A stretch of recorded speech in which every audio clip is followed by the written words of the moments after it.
મહત્વના સમાચાર સામે આવી રહ્યા છે। મહેસાણાથી મહેસાણા જિલ્લાના ગોજારિયા નવી જીઆઈડીસી વિસ્તારમાં મોડી રાત્રે આગની ઘટના સામે આવી રહી છે।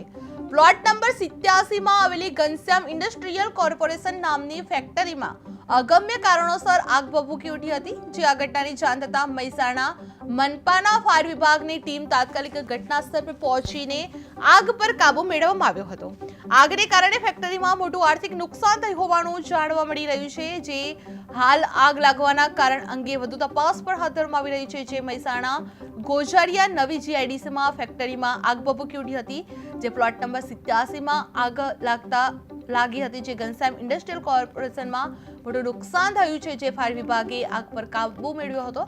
અગમ્ય કારણોસર આગ લાગવાનું અનુમાન કરવામાં આવી રહ્યું છે। જે પ્લોટ નંબર 87 માં આવેલી ઘનશ્યામ ઇન્ડસ્ટ્રીયલ કોર્પોરેશન નામની ફેક્ટરીમાં અગમ્ય કારણોસર આગ ભભૂકી ઉઠી હતી। જે આ ઘટનાની જાણ થતાં મહેસાણા મનપાના ફાયર વિભાગની ટીમ તાત્કાલિક ઘટના સ્થળ પર પહોંચી આવી હતી અને આગને નિયંત્રણમાં મૂકવામાં આવી હતી અને આગને કારણે ફેક્ટરીમાં મોટું નુકસાન થવાનું પણ જાણવા મળી રહ્યું છે।